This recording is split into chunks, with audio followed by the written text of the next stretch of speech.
특별법으로 들어가는데요. 민사특별법은 총 법이 5개죠. 근데 몇 문제가 출제되냐면 6문제가 출제가 돼요. 딱 못 밖에 있어요. 그래서 각각의 법에서 한 문제씩 나오고요. 주로 마지막에 있는 부동산 실권리자 명의등기에 관한 범죄 2문제를 내요. 그래서 이 주택임대차보호법이 의외로 몇 문제밖에 안 내요? 한 문제밖에 안 냅니다. 그래서 아까 임대차 하면 설명드렸지만 임대차에 관한 문제를 주택임대차보호법 적용해서 풀면 엉뚱하게 틀릴 수 있으니까 주의하시 바라고, 주택임대차보호법은 예외가 아니라 원칙이 아니라 뭐죠? 예외임을 다시 한번 말씀드려요. 자, 교재 582페이지 보시면 목적 및 적용 범위가 나와요. 주택임대차보호법은 주거용 건물에 관한 임대차에 대해서만 적용됩니다. 자, 첫째 기억할 것은 주거용 건물인지 아닌지 여부는 형식적으로 판단하지 않고 실질적으로 판단한다. 다시 말하면 건축물 대장에는 용도가 나와 있죠. 뭐 당구장, 뭐 사무실. 근데 그런 걸 가지고 따지는 것이 아니라 실질적으로 주거용으로 쓰고 있으면 주택임대차보호법에 적용되고요. 또 일부가 비주거용으로 쓰고 있더라도 주택임대차보호법이 적용이 되고, 그다음 우측에 맨 위에 나해가지고 전세죠. 자, 우리가 임대차와 전세권을 구별하는 기준은 뭐였죠? 설정계약이죠. 그래서 만약에 전세계약을 했더라도 설정 등기를 안 했다면 전세권이 아니라 뭐죠? 임차권이니까 그것이 만약에 주거용 건물에 관한 전세라면 주택임대차보호법에 적용이 되고요. 2번 적용 배제해가지고 일시 사용을 위한 임대차, 야간방에서 하룻밤 자는 것은 당연히 주택임대차보호법에 적용되지 않고요. 그 다음에 참고해가지고 3조 2항과 3항이 나오는데 이런 문제입니다.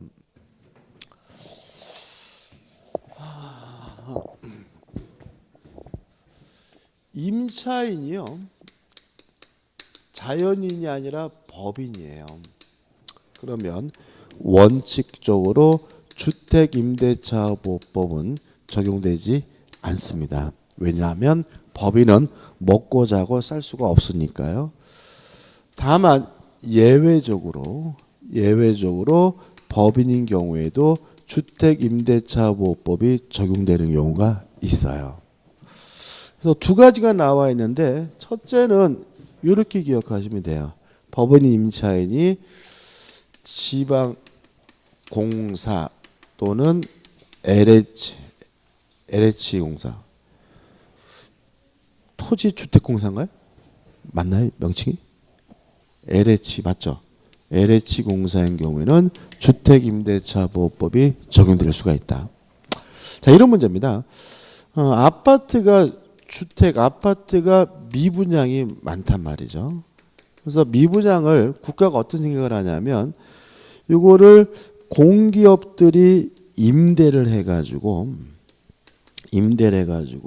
집 없는 서민들에게 전대를 해주게 되면 미분양 문제도 해결하게 되고 서민들에게 도움이 되지 않을까 생각을 하게 되는데, 이런 형태로 하게 되면 요 임차인이 뭐가 돼요? 법인이 되죠.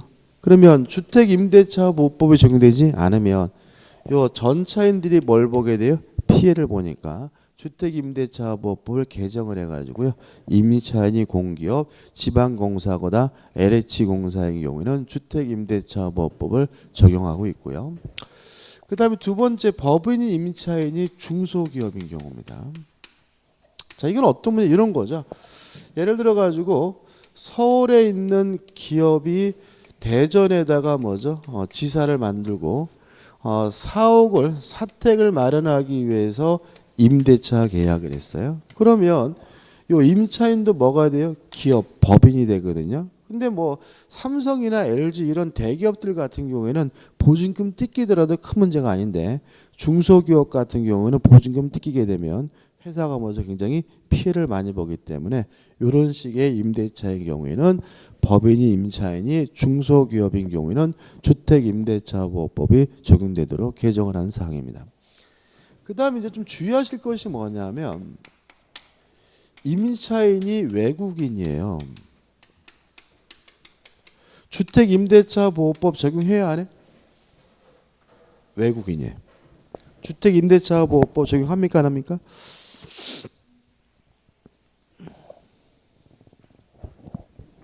적용되겠죠. 그죠? 적용되겠죠. 그죠? 임차인이 외국인이라도 주택임대차보호법이 적용이 돼요. 문제가 있죠. 외국인은 주민등록 못 하잖아요. 그죠?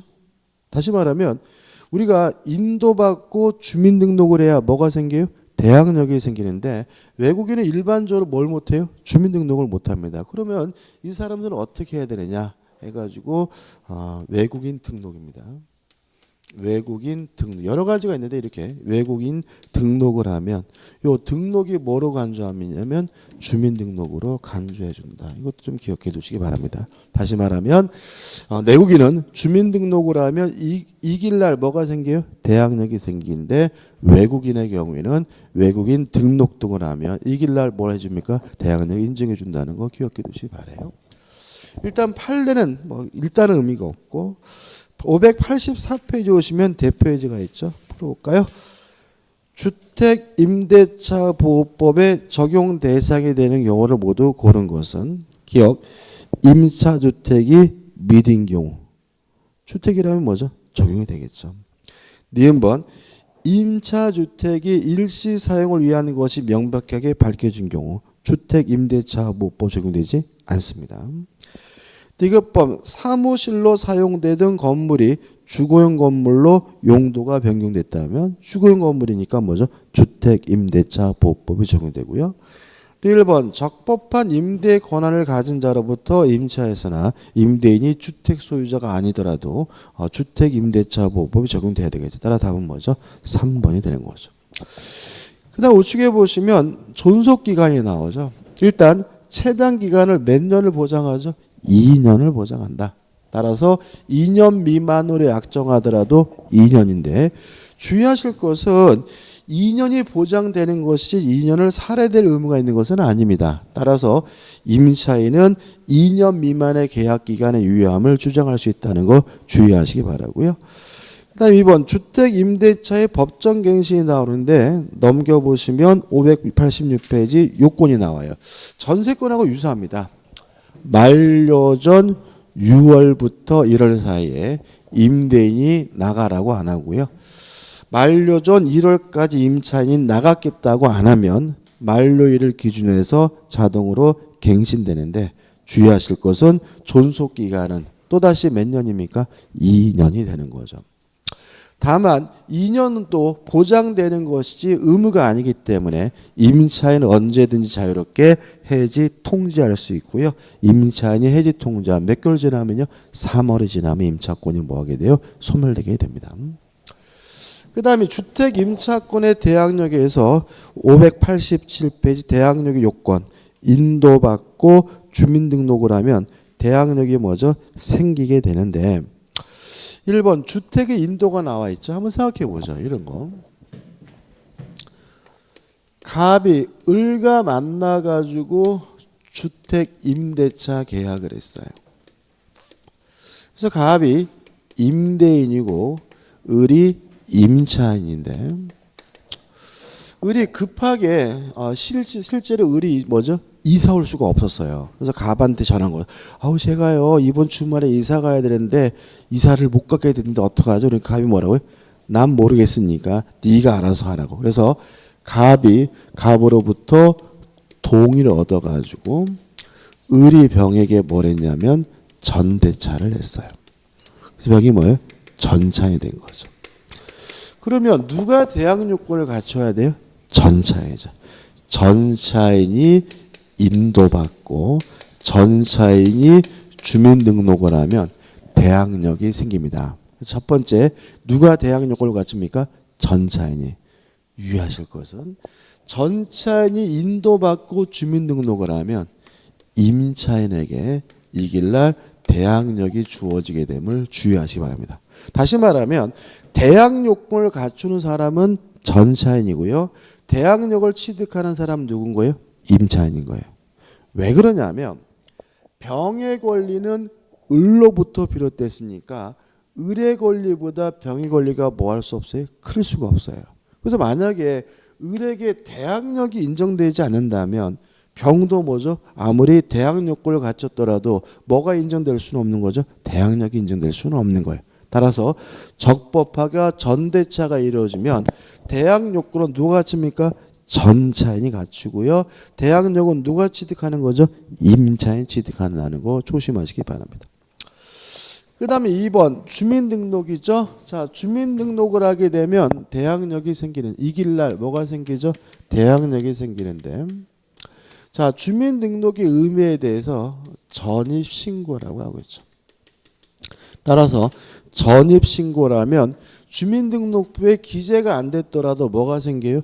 대항력이 생겨요. 여기서 조심할 것은 전입신고란 뭐냐?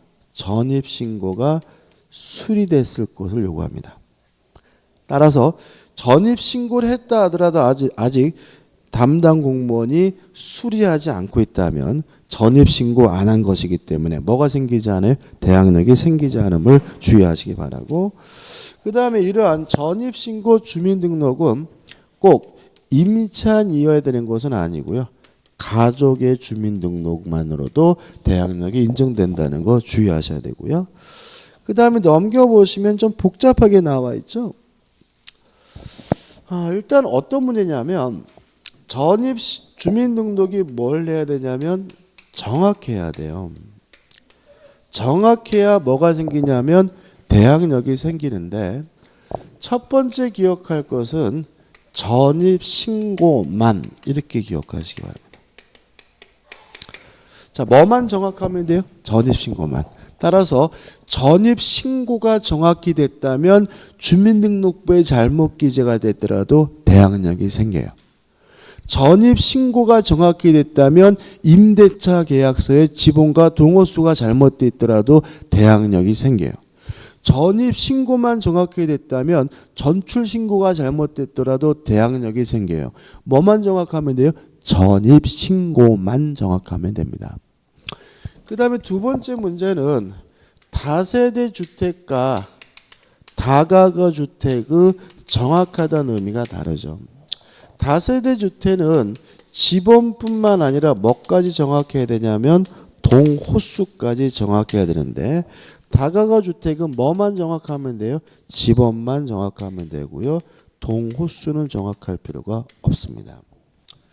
근데 마지막 세 번째 조심하실 것인데 어떤 문제냐면, 쉽게 말씀드리면 문 앞에 붙어 있는 지번하고 등기부에 적혀 있는 지번하고 일치되지 않아요. 지번과 동호수가. 그러면 뭐가 정확한 거예요? 문 앞에 붙어 있는 지번 동호수하고 등기부에 써 있는 지번 동호수가 일치되지 않아요. 그러면 뭐가 정확한 거죠? 이런 게 흔히 있어요. 뭐냐면 예를 들어 가지고 다세대 연립주택 같은 경우에 어떤 일이 발생하냐면 맨 밑에 층이 지층인 경우가 많거든요. 반지하. 근데 등기부에는 지층이라고 되어 있지만 문 앞에는 101호로 써 있는 경우가 많아요. 왜냐하면 지층이라 써놓은 집은 별로 없거든요. 그러면 이 사람은 전입신고를 지층이라고 해야 돼요? 101호라고 해야 돼요? 등기부에 나와 있는 게 정확합니다. 그래서 만약에 문 앞에 101호라고 써 있더라도 등기부가 뭐라고 되어 있어요? 지층이라고 되어 있으면 전입신고를 뭐라고 해야 돼요? 지층이라고 해야지만 대항력이 생깁니다. 이것도 의외로 오류가 생겨가지고 대항력이 인정되지 않는 경우가 가끔 있어요. 다시 말하면 등기부와 문 앞에 붙어있는 지번과 동호수가 다르면 뭐가 정확한 거죠? 등기부에 나와 있는 것이 정확함을 주의하시기 바랍니다. 이런 얘기 쭉 한번 보시기 바라고, 우측 하단에 보시면 대항력의 내용에서 1번 양수인에 대한 관계, 새로운 소유자에게 대항력, 다시 말하면 임차권을 주장할 수가 있고요. 따라서 임차보증금도 누구한테 돌려받는 것이 원칙이지만 새로운 소유자에게 돌려받는 것이 원칙이죠. 다만 예외는 있긴 한데 이건 나중에 보기로 하고, 넘겨보시면 2번 제3자에 대한 관계 가지고 나와 있는데 이거는 결국 뭐냐면 경매가 됐을 때 주택임차권자죠. 자, 기억나시나요? 경매가 되면 주택임차권자가 소멸되는지 안 되는지는 누구하고 비교합니까? 최우선순위 저당권과 비교한다. 그 다음에 확정일자를 갖추면 뭐가 인정돼요? 우선 변제권 인정된다는 말은 확정일자를 기준으로 해서 뭐가 결정돼요? 배당 순위가 결정된다는 의미니까 주의하시기 바라고. 그 다음에 3번 대항력을 갖춘 주택임차인이 전세권 등기까지 했어요. 그러면 우리 판례는 두 가지 권리를 별개로 봐요. 왜 그러냐면 자, 우리가 전세권이 주택임차권보다 굉장히 불리하다 그랬거든요.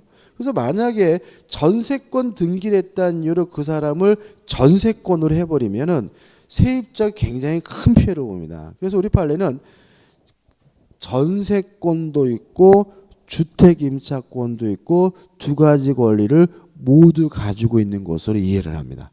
다시 말씀드릴게요. 주택임차인이 전세권 등기라면 그 사람은 무엇도 있어요? 전세권도 있고 주택임차권도 있고 두 가지 권리를 동시에 가지고 있는 것으로 이해하고요. 두 가지 권리는 전혀 별개의 권리를 이해한다는 걸 일단 기억해 두시기 바랍니다. 판례는 일단은 안 볼 겁니다. 그 다음에 넘겨보시면 제4절 해가지고 차임보증금 등 뭐가 나오죠? 증감청구권이 나오죠. 일단 다 아시는 내용이죠. 차임이나 보증금에 대한 증액 청구는 몇 분의 몇을 초과하지 못합니까? 20분의 1을 초과하지 못하고 한 번 올렸으면 1년 이내에 또 올리지 못하니까 1년에 몇 번밖에 안 해요? 한 번밖에 못하는데 주의하실 것은 이 제한은 계약 기간 중 일방적으로 증액을 청구하는 경우면 제한이다. 기억나시나요? 전세권 할 때 했어요. 따라서 재계약을 하면서 증액을 하는 경우에는 제한이 없다.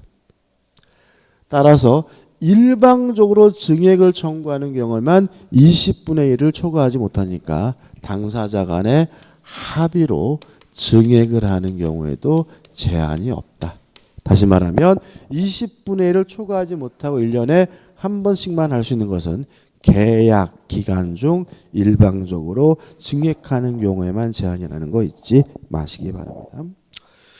그 다음 우측에 3번 월차임 전환 시 산정률의 제한은 가입표 보실 필요가 없습니다.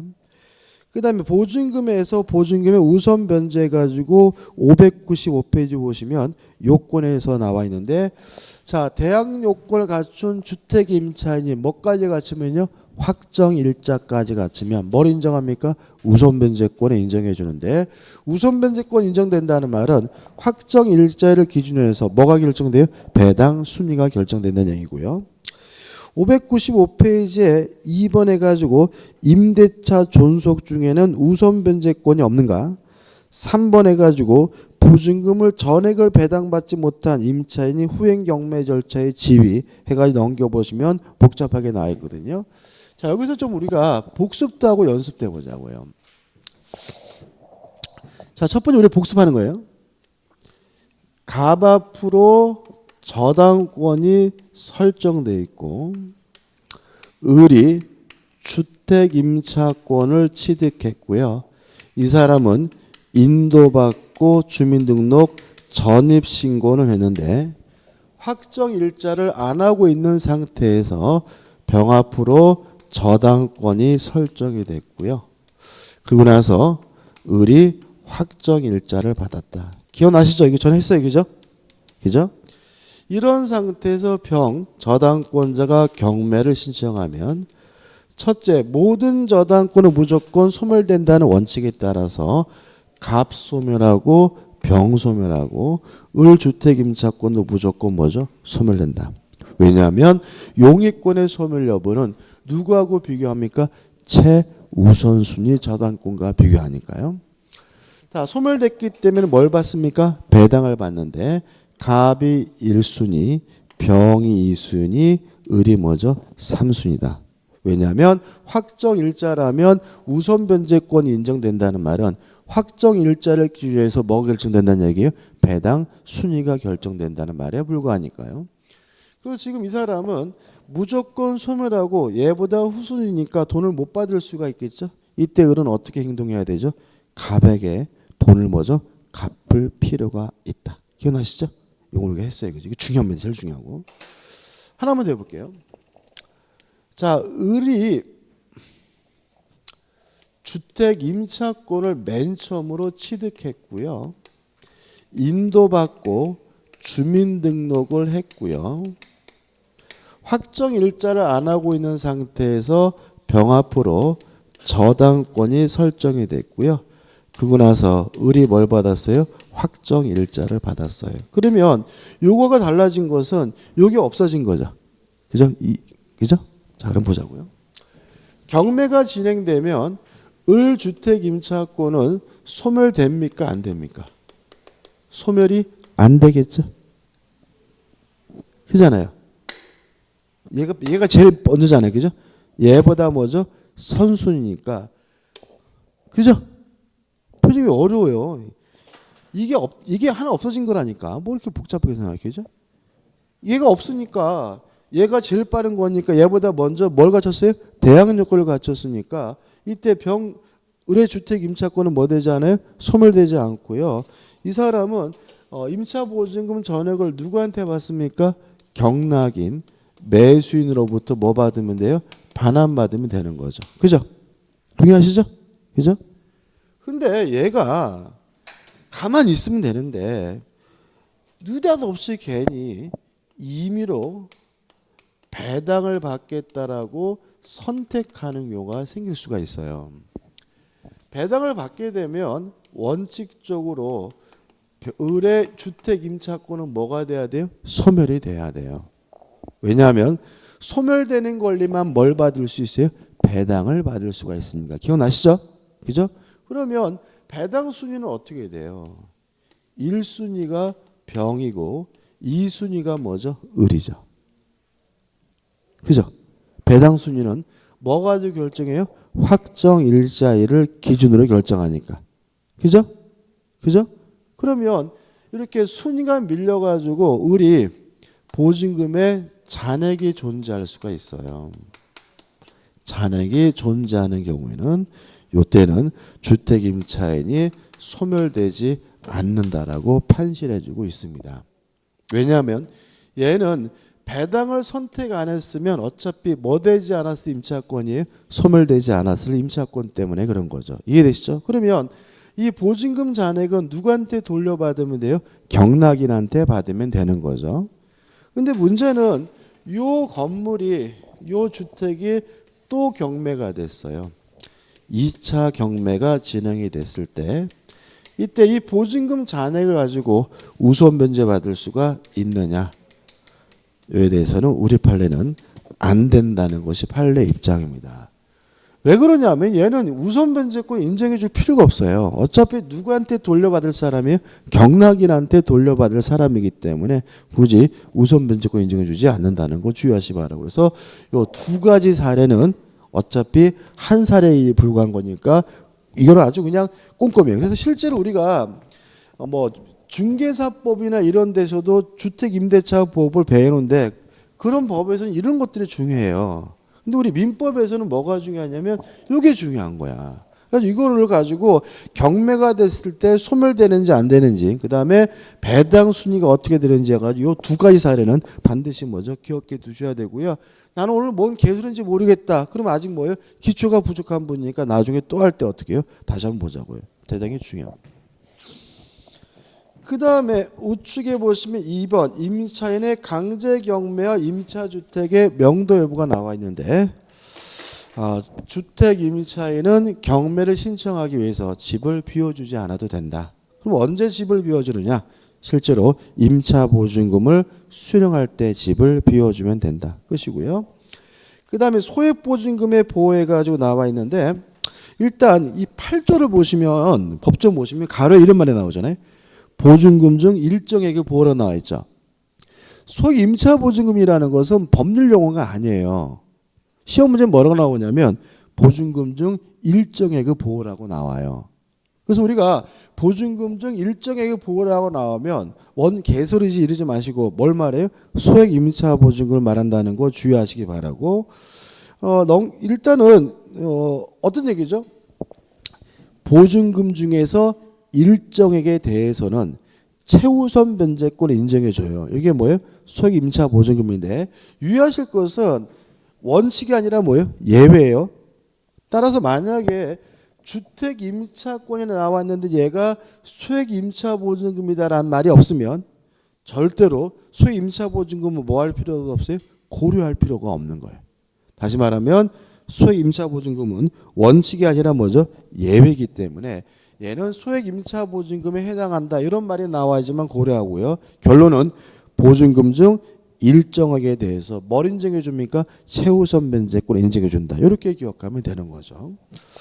요건은 뭐죠? 대항 요건만 갖추면 돼요. 뭐까지는요? 확정 일자까지는 필요가 없다. 그 다음에 넘겨보시면 박스로 뭐죠? 금액을 정리해놨는데 요 금액 외워야 돼요? 외울 필요 없어요? 우리 민법에서는 외울 필요가 전혀 없습니다. 이거는 절대로 안 내고요. 민법에서는 다른 거 하면 모르겠어요. 그죠? 그래서 외울 필요는 없고 또 뭐죠? 수시로 바뀌는 거니까 의미 없고. 서울만 보면 이런 말이죠. 임차보증금이 1억 1천만 원 이하라면 얼마까지요? 3,700만 원까지는 뭘 인정합니까? 최우선 변제권을 인정해 준다. 이런 것에 불과한 거죠. 그 다음에 우리가 기억할 것 우측 상단에 나와 있는데 이 소액 임차보증금이 아무리 많아도 주택가액의 2분의 1을 초과할 수가 없고요. 그 다음에 다번해가지고 2인 이상이 가정 공동 생활하면 한 사람으로 간주한다는 거 주의하시기 바랍니다. 판례는 의미 없습니다. 넘겨보시면 이제 뭐가 나오냐면 임차권 등기 명령 제도가 나와요. 자, 이런 문제죠.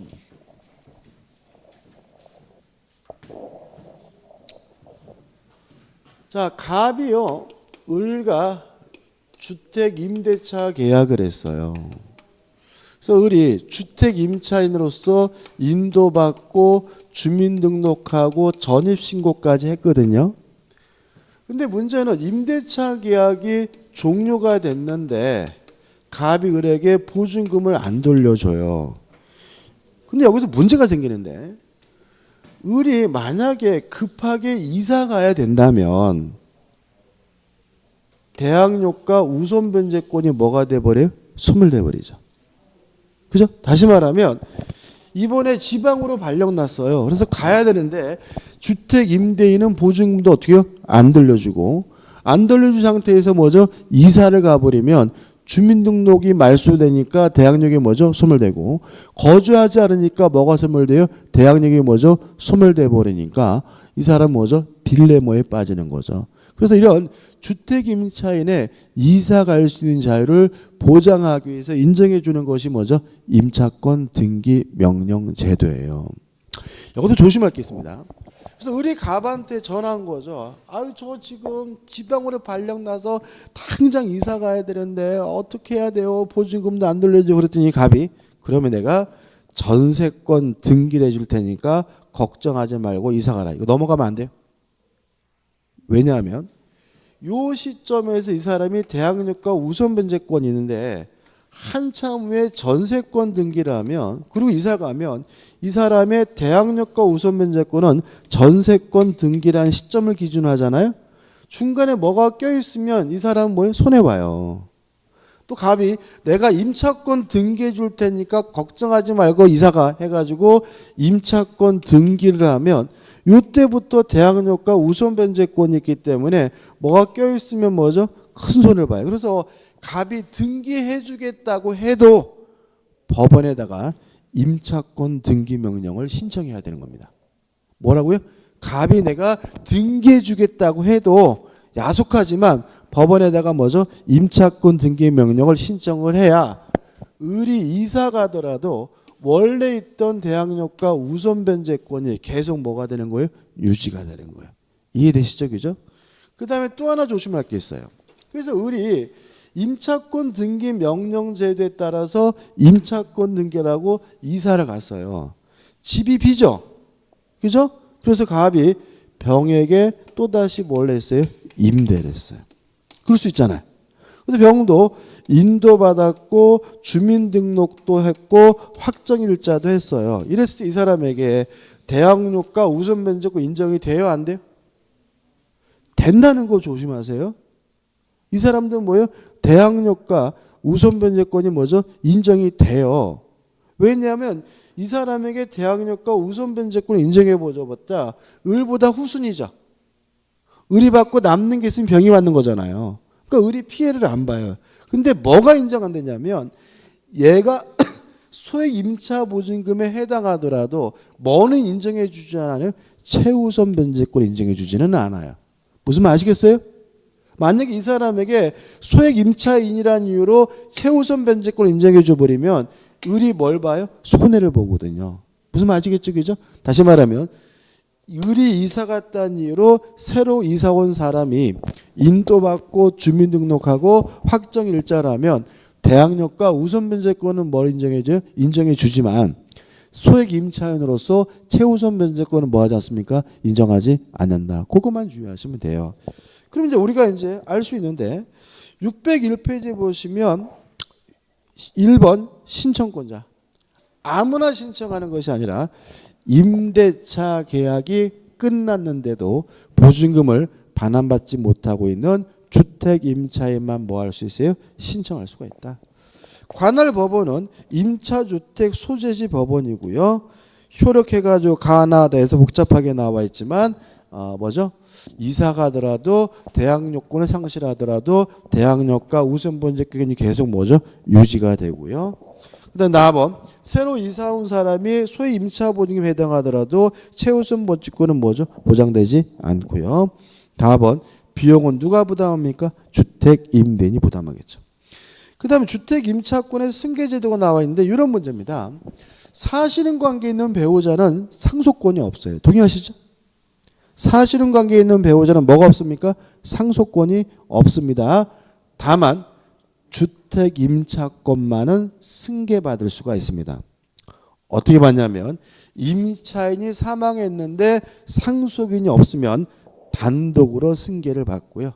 임차인이 사망했는데 상속인이 있으면 이촌인의 친족과 공동으로 승계를 받습니다. 유의하실 점은 주택 임대차에만 있는 제도예요. 다시 말하면 사실혼 관계가 있다는 이유로 임차권이 승계되는 제도는 뭐에만요? 주택 임대차에만. 상가 건물 임대차 이런 제도 없다는 거 잊지 마시기 바랍니다. 이것도 별거 아닌데도 불구하고 당연히 상가 건물에도 뭐죠? 인정된다라고 헷갈리는 분인데 잊지 마시기 바라요. 대표이제 풀어볼게요. 자, 602페이지입니다. 갑은 을에 저당권이 설정되어 있는 병소의 액수주택을 병으로부터 보증금 2억 원에 임차하여 즉시 대항 요건을 갖추고 확정일자를 받아 거주하고 있다. 그죠? 그럼 이런 거 나오면은 옆에다가 뭐 하셔야 돼요? 순서를 적으셔야 돼요. 보시면 지금 을에 저당권이 설정되어 있다는 말은 맨 앞에 을 앞으로 뭐가 설정되어 있어요? 저당권이 설정되어 있고 그리고 나서 갑이 뭘 취득했어요? 주택 임차권을 취득했고요. 이 사람은 인도받고 주민등록도 했고 뭐까지 했어요? 확정일자까지 했죠. 그러면 우리가 공부했던 것보다 더 뭐예요? 쉬운 것임을 알 수 있죠. 그 정의 X주택의 저당권을 취득했어요. 그리고 나서 정합부로 뭐가 설정되는 거죠? 저당권이 설정된 거죠. 그 다음에 저당권 실현의 경매가 됐네요. 그죠? 자, 그럼 보자고. 게임 끝이에요. 보세요. 경매가 이루어지면 모든 저당권은 무조건 뭐가 돼요? 소멸된다는 원칙에 따라서 을소멸하고 정소멸하고요. 갑주택 임차권 소멸되겠죠? 왜요? 최우선수 저당권보다 늦으니까 무조건 소멸하고요. 배당 순위는 어떻게 돼요? 을이 1순위, 갑이 2순위, 정이 뭐죠? 3순위가 되겠죠. 게임 끝인 거죠. 그죠? 그래서 이런 거 이렇게 나와요. 그래서 우리가 두 가지 예가 중요했다는 이유는 뭐냐면 요 두 가지 예를 어떻게 해요? 조금씩 변형해가지고 시험 문제에 나오는 것이기 때문에 그렇고요. 따라서 옳은 것은 뭐죠? 1번. 을의 저당권은 소멸한다. 이게 답인 거죠. 나머지 것들은 X. 2번 임차권은 뭐가 돼요? 소멸되기 때문에 무가 임된 병의 주의를 승계한다는 지문은 뭐죠? X고요. 3번 갑이 적법한 배당 요구를 하면 을보다 보증금 2억 원에 대해 우선 면제받나요? 아니죠. 을보다 갑은 뭐죠? 후순위가 되고요. 배당순위가. 3번 갑은 무로부터 보증금을 전부를 받을 때까지 임대차 관계 존속을 주장할 수 있다. X죠. 왜냐하면 갑의 주택 임차권은 무조건 뭐가 돼야 돼요? 소멸돼야 되니까요. 5번 정의 갑보다 매각 대금으로부터 우선 면제를 받는다. 아니죠. 을, 갑, 정의 순서로서 뭘 받아요? 배당을 받으니까요. 2번 선순위 담보권 등이 없는 주택에 대해 대항 요건과 확정 일자를 갖춘 임대차에 관한 설명으로 틀린 것은. 그럼 이건 뭐예요? 요거죠. 얘가 그죠? 요거잖아요. 선순위가 없대요. 그러면 얘는 뭐예요? 이런 상태에서 뭐까지 했죠? 확정 일자까지 받은 거잖아요. 그죠? 1번 임차권은 상속인에게 상속될 수 있다. 그러겠죠. 2번 임차인은 우선 면제권은 대지의 환가대금에도 미치겠죠. 3번 임대차가 묵시적 갱신되면 또다시 존속기간 몇 년이죠? 2년이죠. 4번 임차인이 경매 절차에서 해당 주택의 소유권을 취득한 경우 임대인에 대하여 보증금 반환을 청구할 수 있다. 설명드릴게요. 이게 답이고. 5번 임차인이 보증금 반환 채권이 가압류된 상태에서 그 주택이 양도된 경우 가압류 채권자는 양수인에 대해서만 가압류력을 주장할 수 있다. 맞는 질문인데 의미는 없어요. 그죠? 4번을 설명드릴게요. 한번 보세요. 자, 예를 들어서 이 주택이요. 4억짜리 아파트예요. 아파트. 그다음에 주택 임차권자 보증금이 얼마냐면 예를 들어서 1억 5천이에요. 2억이라 할게요. 2억. 그 다음에 병저당권이 예를 들어서 1억이라고 가정을 해볼게요. 그죠? 이런 상태에서 경매가 되면 모든 저당권은 무조건 뭐가 돼요? 소멸되니까 병은 소멸하고 을은 소멸되지 않죠? 그럼 여러분들이 요거를 지금 경납받으려면 얼마를 쓰면 돼요? 2억 쓰면 되겠죠? 얘는 없어지잖아. 없어지니까 남아있는 얘한테만 뭐죠? 2억을 주면 되니까 얼마를 적으면 돼요? 2억을 적으면 되겠죠? 그죠? 얘가 소멸되지 않고 남잖아. 소멸되지 않고 남는다는 말은 2억 원을 누구한테 받을 거라고요? 경락인한테 받을 거잖아. 그러면 얘 돈은 내가 빼고 써야지. 그러면 4억짜리면 얘가 보증금 2억이면 얼마를 써야 되는 거예요? 2억을 써야 되겠죠. 동의하시죠? 그잖아요. 그죠? 너무나 당연한 건데 이렇게 표정이 멍하니까 제가 환장하게 되는 거야. 너무나 당연한 거 아니야. 얘가 안 나갔잖아. 그럼 얘한테 돈 줘야지. 그럼 내가 걔 돈을 빼고 써야지. 어떻게 이걸 다 쓸 생각을 해요. 그죠? 다시 말하면 이거를 경락받으려면 이 집을 얼마만 쓰면 돼요? 2억을 쓰면 되잖아요. 그죠? 근데 이 을이 경락받았어. 얼마 써가지고요? 2억 써가지고. 그럼 얘는 2억 돌려받은 거야, 안 받은 거야? 보증금.